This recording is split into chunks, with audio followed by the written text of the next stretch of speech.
نہیں ہے قرآن میں بابے کا ذکر ہے، اور کون سا بابا ہے؟ یہ سلیمان علیہ السلام کے زمانے کا بابا ہے۔ تو اس کو بھی کہانی بول کر، اگر مرد کا بچہ ہے تو کہانی بول کے اس کا انکار۔ اوے کمینے آ تو کمینے ہی نکلیا ہوئے کہ اہل سنت کا اجماع کس بات پر ہے؟ پہلے کے اولیاء زیادہ افضل ہے کہ حضور صلی اللہ علیہ وسلم کی امت کے اولیاء زیادہ افضل ہے؟ قرآن میں آصف ابن برقیہ کا ذکر آتا ہے۔ کون ہے یہ آصف ابن برقیہ؟ یہ حضرت سلیمان علیہ السلام کے خالہ زاد بھائی ہے۔ آصف بن برقیہ کا نام قرآن میں نہیں ہے، یہ اسرائیلی روایتوں میں۔ یہ حضرت سلیمان علیہ السلام کے دور کے ولی ہے، اور عہدے کے اعتبار سے آپ کے وزیر ہے۔ آصف ابن برقیہ انسان ہے، جنات میں سے نہیں ہے، جن بھی نہیں ہے، بلکہ کون ہے؟ انسان ہے۔ ان کے زمانے میں، حضرت سلیمان کے زمانے میں ایک ملک تھا جس کا نام تھا سبا، ملک سبا۔ وہاں کی ایک ملکہ تھی جس کا نام تھا بلقیس۔ ملکہ بلقیس جو ہے یہ اسرائیلی روایتوں میں آتا ہے، قرآن میں صرف ایک عورت کا ذکر ہے کہ جو حکومت کرتی تھی۔ اس کا ایک بڑا خوبصورت تخت تھا، سونے کا تخت تھا۔ جب بلقیس کو معلوم ہوا، حضرت سلیمان نے اس کو خط لکھا، بڑی تفصیلات ہے قرآن میں، اس کا ذکر موجود ہے کہ میں نبی ہوں، مجھ پر ایمان لاؤ۔ تو اس نے اپنی فوج کے ساتھ سفر کیا کہ میں سلیمان علیہ السلام سے ملاقات کروں گی، اور میں جاننے کی کوشش کروں گی کہ وہ پیغمبر ہے یا محض بادشاہ ہے۔ تو حضرت سلیمان علیہ السلام نے چاہا کہ اس کے آنے سے پہلے اس کا تخت میرے دربار میں لا لیا جائے، تاکہ وہ میرے اس معجزے کو دیکھ کر مجھے نبی تسلیم کر لے۔ اس کا جہاں تخت تھا اور جہاں حضرت سلیمان علیہ السلام کا دربار بھرتا تھا، یا ان کا ملک تھا حضرت سلیمان کا، اس کے درمیان میں فاصلہ 900 میل کا فاصلہ تھا۔ اب یہ فاصلہ آلموسٹ 2000 کلومیٹر کا ہے۔ فاصلہ 900 میل کا فاصلہ تھا۔ اب یہ فاصلہ آلموسٹ 2000 کلومیٹر کا ہے۔ انہوں نے فرمایا، اب اس کا ذکر قرآن میں کیا، اس بدبخت مرزا پلمبر جاہل کے نظر میں قرآن کی آیت نہیں آئی۔ اب ہمت ہو تو بول دے کہ بابا کی کہانی ہے، اس کہانی کو بھی ہم نہیں مانتے، یہ بھی کہانی ہے، مگر یہ کہانی بولیں گا تو ایمان سے جائیں گا۔ کیوں؟ کیونکہ یہ قرآن میں ذکر ہے اس کا۔ اتنی ایکٹنگ مجھ سے نہیں ہوتی، سیدھی سی بات ہے۔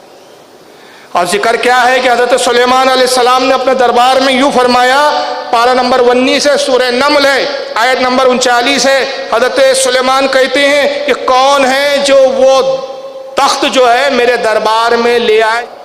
تو قرآن بیان کرتا ہے، پارہ نمبر 19 سورہ نمل آیت نمبر 39، قال عفرت من الجن انا اتیک بہ قبل ان تقوم من مقامک وانی علیہ لقوی امین۔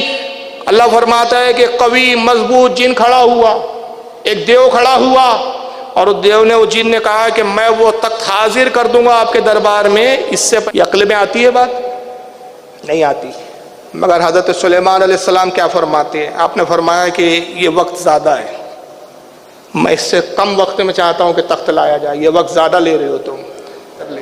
سلیمان علیہ السلام نے کہا میں اس سے زیادہ کم وقت چاہتا ہوں۔ اللہ فرماتا ہے تبھی پھر وہ شخص کھڑا ہوا جو علم جانتا تھا، جس کے پاس کتاب کا علم تھا۔ اس نے کہا حضور میں وہ تخت آپ کا لے آؤں گا آپ کے پلک جھپکنے سے پہلے۔ کون تھا یہ جس کے پاس کتاب کا علم تھا؟ یہ حضرت آصف ابن برقیہ تھے، جو سلیمان علیہ السلام کے خالہ زاد بھائی تھے اور اللہ کے ولی تھے۔ اور سلیمان نے کہا یہ اللہ کا فضل ہے کہ جس نے میری امت میں اور میرے غلاموں میں ایسے شخصوں کو پیدا کر رکھا ہے کہ جن کی طاقت اور قوت کا یہ عالم ہے۔ نبی کا ذکر نہیں ہے قرآن میں، بابے کا ذکر ہے، اور کون سا بابا ہے؟ یہ سلیمان علیہ السلام کے زمانے کا بابا ہے۔ تو اس کو بھی کہانی بول کر، اگر مرد کا بچہ ہے تو کہانی بول کے اس کا انکار۔ دیکھ رہے ہیں کچھ عرصے سے ہم پہلا کوشچن بڑا کریٹیکل ڈال دیتے ہیں تاکہ ہر اینگل سے اس فتنے کو دبایا جائے جو ہمارے سب کانٹیننٹ انڈیا، پاکستان، بنگلہ دیش میں لوگ پیش کرتے ہیں، اور اس کی بنیاد کے اوپر پتہ نہیں کیا کیا رزلٹ نکالتے ہیں اور کتاب و سنت کا مذاق اڑاتے ہیں۔ تو اس لیے تو ہم کہتے ہیں مرنے سے پہلے اے مسلمان کر لے اس پہ غور، کتابوں کا خدا اور ہے، بابوں کا خدا اور جب تم غور کر لو اس کے بعد ایک بار یہ بھی کہنا ہے کہ نہ میں وہابی نہ میں بابی، میں ہوں مسلم علمی کتاب ہے۔ نہ ہم سو کالڈ وہابی ہیں، کوئی علمی بات کرے تو اس کو کہتے ہیں وہابی ہے، اور نہ ہم بابوں کا دفاع کرنے والے بابی ہیں، ہم علمی کتابی مسلم ہیں۔ الحمدللہ سلیمان علیہ السلام اپنے دربار میں بیٹھے ہوتے ہیں، اب سارے ان کے کمانڈر حاضر ہیں، جنوں کا کمانڈر بھی ہے، اسی طریقے سے انسانوں کے کمانڈر بھی، سارے ان کے سردار وہاں پہ جمع ہیں۔ تو جو ان کی ایئر فورس کا کمانڈر تھا نا، وہ ہدہد تھا۔ ہدہد ایک پرندہ ہے جس کی بڑی خوبصورت سی کلگی ہوتی ہے، جیسے مرغے کی ہوتی ہے، اور بڑا ایکسٹرا آرڈنری پرندہ ہے۔ آپ وہ ان کا سمجھ لیں ایئر فورس کا چیف تھا. آپ نے فرمایا وہ کدھر غائب ہے, اور پھر ساتھ فرمایا کہ وہ اپنی غیر حاضری کی کوئی جسٹیفیکیشن مجھے پیش کرے, اور اگر اس نے کوئی ایسی جسٹیفیکیشن نہ پیش کی کہ وہ میرے دربار سے غائب کیوں ہے, تو میں اسے سزا دوں گا یا میں اسے ذبح کر دوں گا. بس یہ آپ ورڈک بولتے ہیں تو تھوڑی دیر بعد ہدہد آ جاتا ہے اور وہ اپنی جسٹیفیکیشن پیش کرتا ہے. اب ظاہر ہے وہ میں نے بتایا کہ سورہ نمل میں ہی آتا ہے کہ اللہ تعالیٰ نے جانوروں کی بولیاں سکھا دی تھی ان کو. تو حضرت سلمان علیہ السلام اس سے پوچھتے ہیں کہ بتاؤ, ہے سر پھر ہدہد دیکھیں کڈا پکا مواحد سی. وہ کہتا ہے کہ اے سلمان علیہ السلام میں آپ کے لیے ایک ایسی خبر لے کے آؤں جو آپ کے علم میں بھی نہیں ہے. بابی نہیں تھا ہدہد ہاں.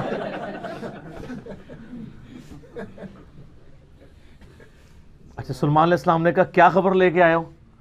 ان کا میں ایک ایسی قوم کے پاس سے آیا ہوں کہ جن کی حکمران ایک ملکہ ہے, عورت, اور اس کا بہت بڑا ایک عرش یعنی اس کا تخت ہے جس پہ وہ بیٹھتی ہے. اب وہ آپ کو نا ویسے کھنڈرات بھی اس کے آلموسٹ سمجھ لیں وہ کوئی آج کے دور کے اعتبار سے آپ دیکھ لیں کوئی 50 فٹ چوڑا اور لمبائی میں تقریباً 100 فٹ اور اونچائی میں بھی تقریباً 50 فٹ کے برابر, مختلف اقوال ملتے ہیں. یعنی اچھا خاصا بڑا اس کا تخت تھا جس پہ اس کے سارے وہ سردار ارد گرد بیٹھتے تھے, اور وہ پتھر کا بنا ہوا بڑا سا. ان کا میں نے ایک عورت دیکھی ہے, تو وہ آپ کے علم میں نہیں ہے کہ وہ حکومت کر رہی ہے ان پہ, اور بڑا اس کا ایک تخت ہے, اس کے کئی سردار ہیں, اور شیطان نے ان کے برے اعمال ان کی نظر میں سنوار دیے ہیں. وہ اللہ کو چھوڑ کے سورج کی پوجا کرتے ہیں. سر ایک ہدہد کو بھی ٹینشن ہے شرک کی, آپ ذرا یہ دیکھیں. اسی لیے اللہ تعالیٰ نے فرمایا نا کہ قریب ہے کہ آسمان پھٹ پڑے اور زمین شک ہو جائے اور پہاڑ ریزہ ریزہ ہو جائے. ان دعوا للرحمن ولدا, جو رحمان کے لیے بیٹا تجویز کرتے ہیں, اگر یہ شرک کی تکلیف کا احساس یہ آسمان زمین اور پہاڑوں پہ ہو تو یہ بھی دب جائیں اس سے کہ اللہ کے لیے اس طرح کی باتیں لوگ کرتے ہیں. تو اور پھر وہ کہتا ہے کہ اب حدود کی بھی آپ تقریر دیکھیں جناب, کہ شیطان نے برے اعمال ان کی نظروں میں سنوار دی ہیں, اللہ کو چھوڑ کے وہ سورج کی پوجا کر رہے ہیں, حالانکہ عظمت اس اللہ کی ہے جو زمین و آسمان کا مالک ہے. ان کو تو چاہیے تھا اسے ہی سجدہ کریں, اور اس پہ آیت سجدہ بھی ہے. اللہ اکبر. تو اب حضرت سلمان علیہ السلام چونکہ توحید کے امام ہیں, دنیا پہ اللہ تعالیٰ کے ریپریزنٹیٹیو ہیں, جب وہ یہ بات سنتے ہیں نا تو کہتے ہیں میں تیری اس بات کی تصدیق کروں گا کہ تو سچ کہہ رہا ہے یا جھوٹا بہانا تو نہیں کہیں کر رہا تو. ورنہ تو حضرت سلمان علیہ السلام کہتے ہیں کہ ہاں مجھے تو پہلے علم غیب اللہ تعالیٰ نے دیا ہوا ہے, میں تو اتنی دوروں میں دیکھ سکنا ہوا. وہ تو اللہ دکھائے گا تو دیکھیں گے نا.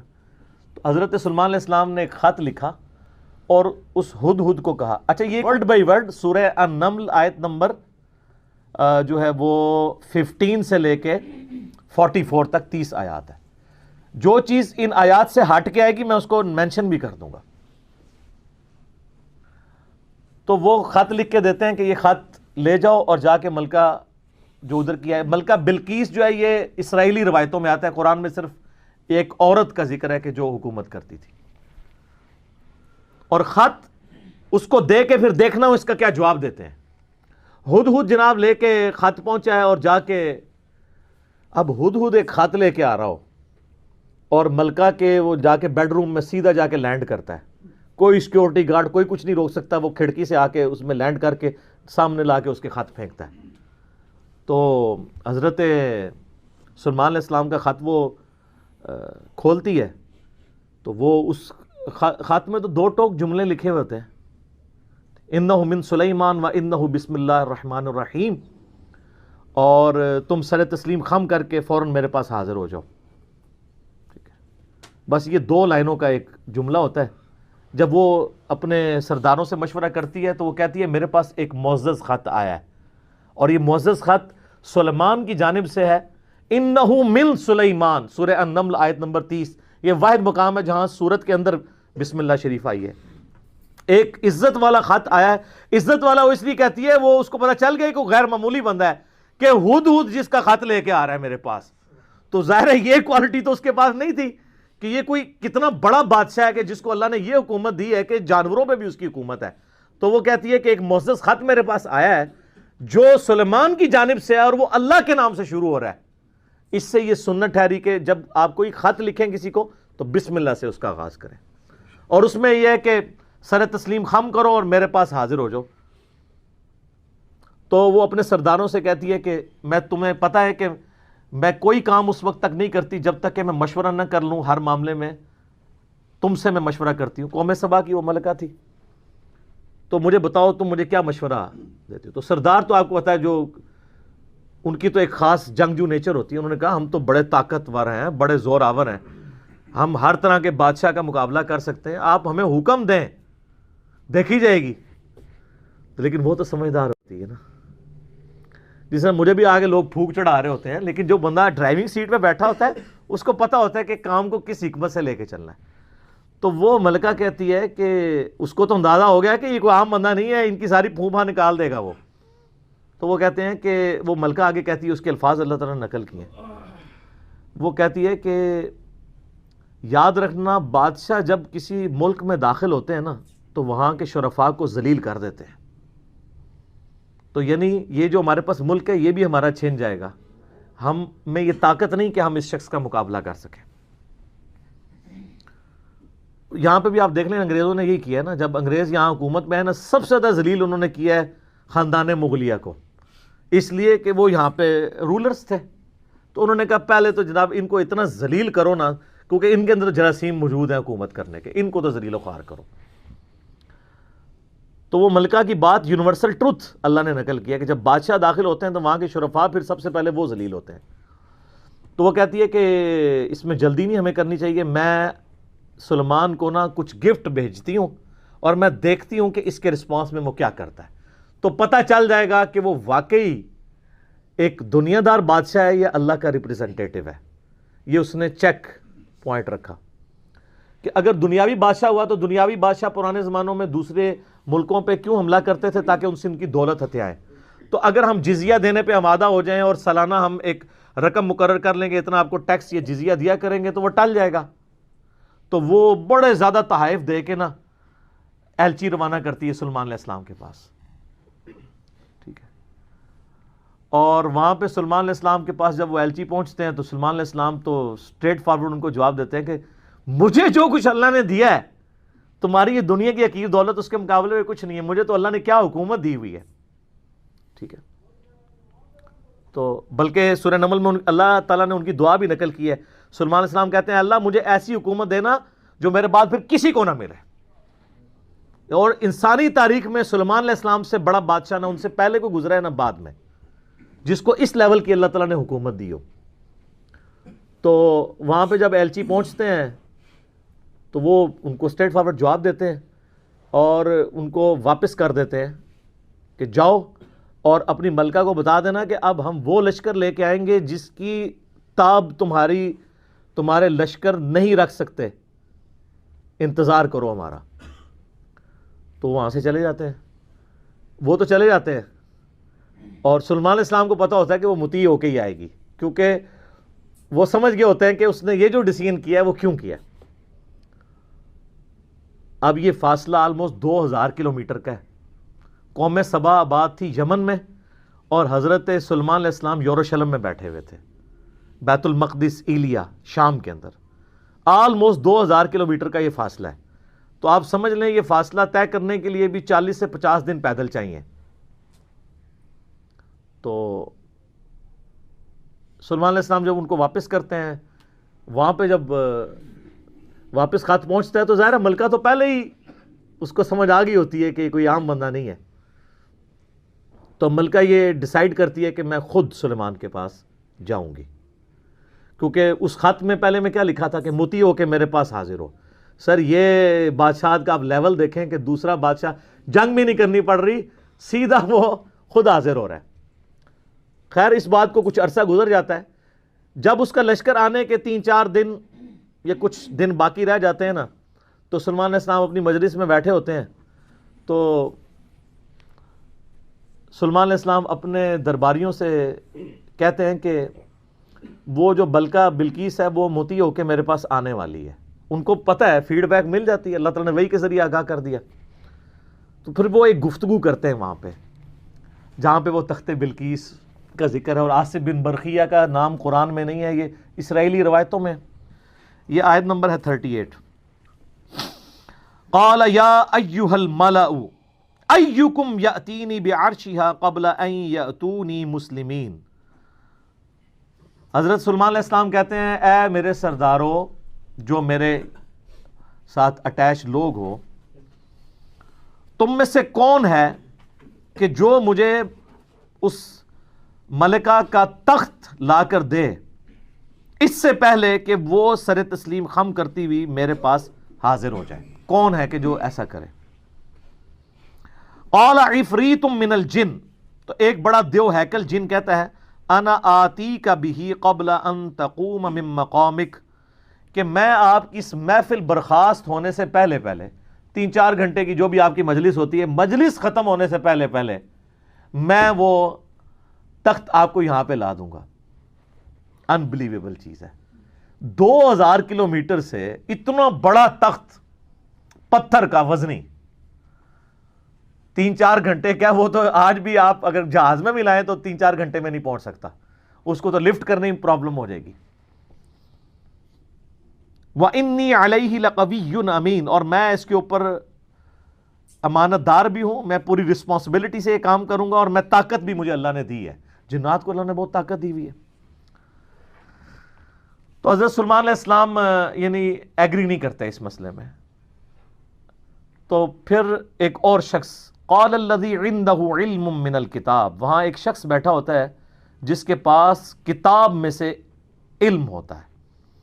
وہ کہتا ہے انا آتیک بہ قبل ان یرتد الیک طرفک, میں اس تخت کو آپ کے سامنے حاضر کر دوں گا آپ کی آنکھ جھپکنے سے پہلے, فریکشنز آف سیکنڈ میں لے آؤں گا. ہمارے لیے تو وہی ہضم کرنا مشکل ہے, تو یہ تو خیر بہت بڑی چیز ہے. تو یہ اس نے دعویٰ کیا, بس یہ دعویٰ کرنے کی دیر تھی اور وہ لے بھی آیا تخت. فلما رآہ مستقرا عندہ, تو حضرت سلیمان علیہ السلام نے جب وہ تخت وہاں پر آیا ہوا دیکھا, قال ھذا من فضل ربی, اور انہوں نے کیا حضور کڈے پہنچے بزرگوں, کیا بات ہے, کیا صاحب کرامت ہو, نہیں اومٹ کر دیا, ان کا یہ میرے رب کا فضل ہے. ھذا من فضل ربی, آپ لکھتے ہیں نگاہ مرشد سے, ماں باپ کی دعا سے, اور پیغمبر کا کہتا ہے ھذا من فضل ربی, یہ تو میرے رب کا فضل ہے. کیوں ہے فضل؟ لیبلونی اشکر ام اکفر, تاکہ وہ مجھے آزمائے کہ میں اس کا شکر گزار بنتا ہوں یا نہ شکرا. یہ سر توحید ہے. ومن شکر فانما یشکر لنفسہ, اور جو کوئی اللہ کا شکر کرے گا تو وہ بھی اپنے نفس کی خاطر ہی کر رہا ہوگا, اللہ کو کوئی پرواہ نہیں. ومن کفر, اور جو کوئی اللہ کی ناشکری کرے, فإن ربی غنی کریم, تو میرا رب تو غنی ہے, کریم ہے, اسے کسی کی پرواہ ہی نہیں ہے. ھذا من فضل ربی.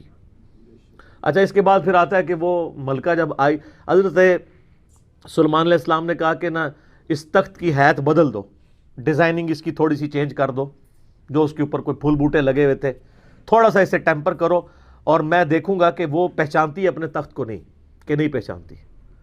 تو وہ پھر ملکہ وہاں پہ آ پہنچتی ہے. تو سلیمان علیہ السلام اسے ریسیو کرتے ہیں اور کہتے ہیں اس تخت کے بارے میں تیرا کیا خیال ہے؟ تو وہ بڑی سمجھدار ہوتی ہے, تو وہ کہتی ہے یہ تو لگتا ہے کہ یہ میرے تخت ہی ہے, اس کی مثل مجھے لگ رہا ہے بلکہ شاید وہی ہے. تو یہ اس کی سمجھداری کا بھی ثبوت ہے کہ وہ اس کو ٹیمپرڈ فارم میں بھی پہچان لیتی ہے, اور یہ اس کو دوسرا میسج مل جاتا ہے, انہوں نے کیا لڑنا ہے, اس نے کہاں سے لڑنا ہے. وہ تو یہ بھی نہیں تھی ایکسپیکٹ کر سکتی کہ 4 مہینے میں بھی کوئی اٹھا کے یہاں لا سکے. ابھی تو اس کو یہ پتہ ہی نہیں تھا, یہ تو ایسے آیا ہوا ہے. ٹھیک ہے, تو پھر سلیمان علیہ السلام اسے اپنے جو ٹیمپل ہے نا اس کی بھی تھوڑی جھلک کرواتے ہیں. آگے ایک محل میں جب لے کے آتے ہیں کمرے میں, تو اس میں ایسے شیشے جڑے ہوئے ہوتے ہیں کہ وہ گویا دیکھنے میں تالاب محسوس ہو رہا ہوتا ہے. تو جب اس پہ پاؤں رکھنے لگتی ہے وہ سمجھتی ہے شاید پانی والا تالاب ہے، تو وہ اپنے جو تہمد ہے یا جو بھی اس نے کپڑے پہنے ہوتے ہیں وہ تھوڑی سی اٹھا لیتی ہے، اس کی پنڈلیاں بھی ننگی ہو جاتی ہیں، وہ سمجھتی ہے پانی ہے، تو وہ پانی نہیں ہوتا، تو وہ امپریس ہوتی ہے، اور پھر وہ وہاں پہ کہتی ہے کہ میں سلیمان کے ساتھ اپنے رب کے سامنے سر تسلیم خم کرتی ہوں، جو میں شرک کرتی رہی میں اللہ کی طرف رجوع لاتی ہوں، اور وہ اسلام قبول کرتی ہے۔ باقی اسرائیلی روایتوں میں پھر ملتا ہے کہ سلیمان علیہ السلام کا نکاح اس کے ساتھ ہوتا ہے، قرآن نے اس چیز کو ایڈریس نہیں کیا، قرآن تو بس کنکلوڈ اس پہ کرتا ہے کہ وہ مسلمان ہو جاتی ہے، نہ وہ بریلوی ہوتی ہے، نہ دیوبندی ہوتی ہے، نہ اہل حدیث ہوتی ہے، نہ شیعہ ہوتی ہے، بلکہ مسلمان ہو جاتی ہے۔ اور آپ یہ الفاظ دیکھیں جناب، مسلمان ہی ہے ہر طرف۔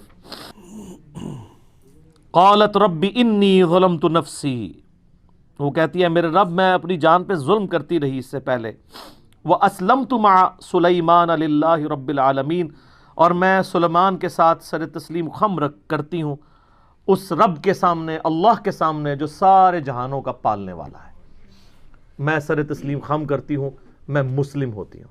تو وہ اپنا آپ اپنے رب کے حضور سر تسلیم خم کر دیتی ہے۔ تو یہ واقعہ یہاں پہ مکمل ہوا۔ اب وہ یہ کہتے ہیں جناب کہ جی وہ انہوں نے فکر لگ، اچھا اس سے تو توحید اخذ کرنی چاہیے تھی، یہ چکر میں پڑ کے وہ کہتے ہیں جی وہ بندہ لبو کیڑا جے جنہیں انج کر کے تخت لے کے آئے، وہ بندہ اگر امپورٹنٹ ہوتا نا تو اللہ تعالیٰ اس کی تعریف وہاں پہ بیان کرتا، اس کے تو فوراً ساتھ ھذا من فضل ربی آ گیا۔ وہ کہتے ہیں جی کوئی ولی اللہ تھا تو اب اس کا مطلب ولی اللہ یہ سب کچھ کر سکتے ہیں، اچھا جی تو پھر کیا کریے جو کر سکتے ہیں؟ تو وہ کہتے ہیں آپ رفع دین کرنا چھوڑ دیں چونکہ ایسے ولی اللہ رفع دین نہیں کرتے، یہی کچھ کہنا چاہ رہے ہوتے ہیں نا۔ آپ جو ہے ایاک نعبد و ایاک نستعین پڑھنا چھوڑ دیں، آپ ان بابوں کو پکارنا شروع کر دیں، یہ کہنا چاہ رہے ہوتے ہیں وہ اصل میں۔ تو تواڈے اوتے اللہ نے بلا چھڑ دیتی ہے، ہن تک تواڈے نال ہوندی کیا ہے، میں ہن دی انجین نہیں کر لگا،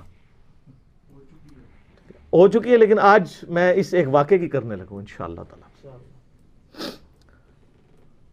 قرآن پاک خاموش ہے کہ یہ کون تھا بندہ، یہ جن تھا، انسان تھا، فرشتہ تھا، پیغمبر تھا؟ کہا وہاں پہ ایک شخص تھا جس کے پاس کتاب کا علم تھا۔ قرآن کی روح سے تو کتاب کا علم جو ہے نا وہ پیغمبر کو دیا جاتا ہے، عین ممکن ہے وہ پیغمبر ہو، کیونکہ ایک وقت میں کئی پیغمبر اگلے زمانوں میں ہوا کرتے تھے۔ عین ممکن ہے وہ کوئی فرشتہ ہو، جیسا کہ بخاری مسلم میں حدیث ہے، اے اللہ روح قدس کے ذریعے حسان کی مدد فرما۔ حسان ابن ثابت شعر کہتے تھے تو اللہ تعالیٰ کے حضور نبی علیہ السلام نے دعا کی کہ جبرائیل علیہ السلام کے ذریعے اس کی مدد فرما، جس طرح قرآن پاک میں آتا ہے عیسیٰ علیہ السلام کی اللہ نے مدد کی تھی روح قدس کے ذریعے کہ وہ مٹی کی مورت میں پھونک مارتے تھے وہ پرندہ ہو جاتی تھی، مادرزاد اندھے اور کوڑیوں پہ ہاتھ پھیرتے تھے تو اس کو شفا ہو جاتی تھی۔ روح قدس کے ذریعے حضرت عیسیٰ علیہ السلام کی مدد کی گئی، تو یہاں پہ بھی سلیمان علیہ السلام کی مدد کسی فرشتے کے ذریعے کی گئی ہو، عین ممکن ہے۔ اور امام فخر الدین رازی المتوفی 606 ہجری، جنہیں صوفیاء بھی امام مانتے ہیں اور علماء کا طبقہ بھی امام مانتا ہے، انہوں نے بڑی ایک مشہور تفسیر لکھی، تفسیر کبیر۔ بڑی بڑی خرافات ہیں اس تفسیر میں، اچھی چیزیں بھی ہیں۔ وہ بضد ہے کہ یہ جو الفاظ ہیں نا کہ وہ شخص جس کے پاس کتاب کا علم تھا یہ خود حضرت سلیمان علیہ السلام ہی تھے۔ سلیمان علیہ السلام خود وہ تخت لے کر آئے اور ان کا ھذا من فضل ربی، دیکھو میں لے آیا ہوں یہ۔ اچھا اب ان ساروں کو مصیبت پڑ گئی ہوئی ہے، پوری تصوف کھڑی تھی اس واقعے پہ، صوفیوں کے امام اور ایسا امام جسے علماء بھی امام مانتے ہیں، وہ کہتے ہیں سلیمان علیہ السلام آپ لے کے آئے ہیں۔ اب اگر سلیمان علیہ السلام لے آتے ہیں تو ساری بابیں ختم، ٹھیک ہے۔ تو یہ میں نے علمی طور پہ بات کی، لیکن یہ ان کی جو تفسیر ہے یہ قرآن میں فٹ ان نہیں بیٹھتی۔ قرآن پاک اس معاملے کو اس سے زیادہ اہمیت نہیں دیتا کہ اللہ تعالیٰ کی قدرت کا اظہار ایک شخص سے ہوا جو حضرت سلیمان علیہ السلام کا درباری تھا، چاہے وہ جن تھا، فرشتہ تھا یا کوئی پیغمبر تھا، انسان تھا، کوئی بھی تھا۔ اس کے بعد ہمیں رویہ بتایا گیا کہ ہم نے اللہ کی طرف رجوع لانا ہے، یہ نہیں کہا گیا کہ اس سے آپ نے اپنے بزرگ بابے ثابت کرنے ہیں۔ یہ بالکل غلط ایٹیچیوڈ ہے، اور اس کے اوپر یہ ڈاکٹرن کھڑا کرنا کہ جی حضرت سلیمان علیہ السلام کے امتی کی اگر یہ شان ہے تو نبی علیہ السلام کے امتیوں کی شان اس سے زیادہ ہوگی. شان زیادہ ہونے کے لیے کمالات کا زیادہ ہونا ضروری نہیں ہوتا. قرآن تو شان کی بنیاد علم بتاتا ہے، اور اس کے بعد اگر آپ کی نسبت بھی ہے، جیسے نبی علیہ السلام کو اللہ نے اگلی امتوں پہ ان کی امت کو فضیلت دی ہے نبی علیہ السلام کی وجہ سے. کنتم خیر امت اخرجت للناس، اور نبیوں والا کام دیا ہے، تأمرون بالمعروف وتنہون عن المنکر وتؤمنون باللہ. تو یہ اس قسم کے رزلٹ نکالنے کی کوشش کرتے ہیں. تو میں اب ان کو سمجھانے کے لیے ایک بات کر رہا ہوں کہ یہ تو امتی کی بات ہو رہی ہے نا، ہمارے محبوب صلی اللہ علیہ وآلہ وسلم، ان کے بارے میں جو ہمارا عقیدہ ہے وہ کیا ہے. صحیح مسلم میں حدیث ہے کہ شب معراج آپ علیہ السلام نے انبیاء کی امامت فرمائی، تو امام الانبیاء ہوئے نا. اچھا، کیا اس کی بنیاد میں ہم یہ ماننا شروع کر دیں کہ اگلے نبیوں کی جو جو کوالٹیز تھیں وہ ہمارے پیغمبر میں موجود ہے؟ تو ایسے نہیں ہو سکتا.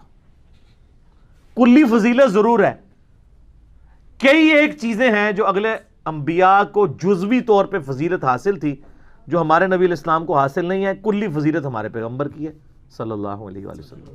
میں آپ کے سامنے رکھتا ہوں، حضرت آدم علیہ السلام کو فرشتوں نے سجدہ کیا نا، کیا ہمارے نبی علیہ السلام کو کیا یا ہم اپنے نبی علیہ السلام کو سجدہ کر سکتے ہیں؟ تو آپ کی انالوجی مانی جائے کہ اگلے سارے نبیوں کی شان یہاں پہ جمع ہو، پھر تو سارے امتیوں کو چاہیے حضور کو سجدہ کرے. وہ تو ابو داؤد ترمذی ابن ماجہ میں حدیث ہے، ایک صحابی نے جب سجدہ کیا، فرمایا سر اٹھا کیا کر رہا ہے، جب میں فوت ہو جاؤں گا تم میری قبر سے گزرو گے، کیا وہاں پہ بھی سجدہ کرو؟ انہوں نے کہا نہیں یا رسول اللہ. تو فرمایا مجھے کو سجدہ کر رہے ہو؟ اگر میں سجدہ جائز سمجھتا تو بیویوں سے کہتا کہ اپنے خامدوں کو سجدہ کریں اس حق کے سبب جو اللہ نے ان کو دیا ہے. تو سجدہ تعظیمی بیان ہو گیا نا ہمیشہ کے لیے. اچھا، بخاری اور مسلم دونوں میں آتا ہے کہ قیامت والے دن سب لوگ ننگے اٹھائے جائیں گے، اور سب سے پہلے اللہ تعالیٰ ابراہیم علیہ السلام کو لباس پہنائے گا. تو یہاں پہ ابراہیم علیہ السلام کی جزوی فضیلت ہے. بخاری مسلم دونوں میں حدیث ہے کہ قیامت والے دن جب اللہ تعالیٰ مجھے اٹھائے گا تو میں دیکھوں گا کہ موسیٰ علیہ السلام مجھ سے پہلے ہی اللہ کے عرش کا پایا تھامے ہوئے کھڑے ہیں. مجھے نہیں پتا کہ ان پہ قیامت کی بے ہوشی طاری نہیں ہوئی یا مجھ سے پہلے اللہ نے ان کو زندہ کر دیا ہے.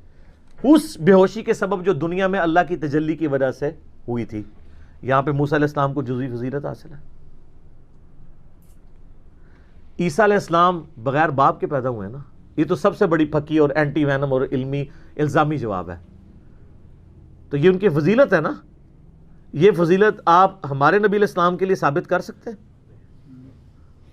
باقی تو سب کچھ کھینچتے رہو گے، کچھ کر لو گے، ایسا کیا کرو گے؟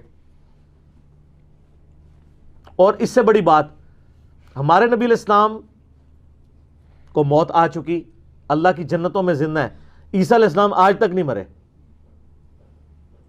ان کو موت نہیں آئی. وہ تو رفع سماوی ہوا نا، وہ اپنی سیکنڈ ڈیسینڈنگ کے اندر اللہ تعالیٰ وہ یہاں پہ اس امت میں آئیں گے اور زندگی گزار کے فوت ہوں گے. تو حضرت عیسیٰ علیہ السلام تو ابھی تک زندہ ہے. تو اب یہ فضیلت نبی علیہ السلام کو آپ دیں گے؟ تو یہ کوئی طریقہ نہیں ہوتا اینالوجیز بنانے کا. اگر نبی علیہ السلام کے ساتھ اینالوجیز نہیں بنا سکتے تو باقی تو پھر چھاڑ ہی دو نا. ان کے امتیوں کی بنیاد بنانا تو بڑی دور کی بات ہے. جو چیز ثابت ہوگی وہ ہم مانیں گے. سلیمان علیہ السلام کا وہ امتی تھا یا کوئی فرشتہ تھا یا جن تھا یا صحابی تھا، وہ کام کر دیا، وہ تو ہمارے پاس ثابت ہو گیا. آپ اپنے بابوں کے بارے میں جو جھوٹے کلیم کر رہے ہیں نا، وہ آپ کو ثابت کرنے کے لیے لانا پڑے گا. اور آج کل تو بڑا آسان دور ہے، کہتے ہیں دنیا اولیاء اللہ سے خالی نہیں ہے. ایک ولی بھی نہیں پہ لفظ تو جس کو ہم B B C, CNN، Al Jazeera, Geo, ARY، Dunya T V کے سامنے لے کے آئیں اور ساری دنیا کو بابوں کا پجاری بنا لیں جو آپ بنوانا چاہتے ہیں. بابی بنا لیں تو لے آئیں، ہم اس کے سامنے وہ یہ اس میں سے کوئی کام کر کے بتائے. کہتے ہیں نا جناب بزرگ سب کچھ کر لیتے ہیں اور ان کے پاس بڑی بڑی کوالٹیز ہوتی ہیں. وہ جی نگاہ مارتے ہیں، ایسے نگاہ اٹھاتے ہیں جناب عرش پہ، نیچے تکتے ہیں جناب 7 زمینہ، تیل بھی کراس. اے تیل دے نہ گھاٹے فٹ ہو گیا جی. تیل کسی بزرگ نے نہیں دریافت کیتا یار. یعنی کتنے انرجی کرائسس ہیں پاکستان کے اوپر. دنیا میں بھی جو پہلا تیل کا کنواں ہے اس کو بمشکل 200 سال ہوئے ہوں گے. پنسلوینیا میں امریکن اسٹیٹ میں سر ایڈون نے دریافت کیا ہے. داڑھی تھی ان کی پوری مٹھی تھی لیکن مسلمان نہیں تھے. کسی بزرگ نے نہیں تیل دریافت کیا. تو یہ کیا زمین کے اندر 7 زمینوں کے نیچے جا کے دیکھتے رہے, تیل نظر ہی نہیں آیا انہوں. کہانی جھوٹ تو سارا سی آن کرنا ہے. سر اللہ نے کہیں دعویٰ نہیں کیا کہ آپ بسم اللہ پڑھ کے ساکٹ میں 2 انگلیاں ڈال دیں تو آپ بچ جائیں گے. اللہ نے دنیا بقدر ایفرٹ رکھی ہے. اللہ نے تو حسین علیہ السلام کو ذبح ہوتے بھی دیکھا ہے. اللہ نے خانہ کعبے کی 2 دفعہ توہین ہوتے بھی دیکھی ہے, یزید کے ہاتھوں بھی, حجاج ابن یوسف کے ہاتھوں بھی. ابرا کا لشکر ایک ہی دفعہ ہلاک کیا تھا. بخاری مسلم میں حدیث ہے قرب قیامت میں ایک پتلی ٹانگوں والا حبشی کعبے کی اینٹ سے اینٹ بجا دے گا. تو نبی علیہ السلام خود بتا رہے ہیں دنیا بقدر ایفرٹ اللہ نے رکھی ہے. لیکن آپ کا بزرگوں کے بارے میں دعویٰ ہے کہ دنیا کا نظام چلا رہے ہیں اور یہ سب کچھ کرتے ہیں. اللہ نے کہیں نہیں کہا, اللہ نے تو آپ کی ڈیوٹی لگائی ہوئی ہے کہ آپ نے بقدر ایفرٹ کرنا ہے. اس لیے اللہ تعالیٰ والا ہمیں کوئی دھونس نہ ڈالے اس معاملے میں. اللہ نے دنیا کو اسباب کے ساتھ جوڑا ہے, ورنہ تو ہوتا کہ بسم اللہ پڑھو پیاس بجھ جائے گی, پانی سے ہی بجھے گی. اسباب سے جڑا ہوا ہے اللہ تعالیٰ نے. تو یہ بڑی مثال دینا بالکل ان کی غلط ہے. میں ساتھ ساتھ یہ جو وسوسے ڈالتے ہیں نا لوگوں کے ذہنوں میں, میں وہ ساتھ کلیئر کرتا ہوں.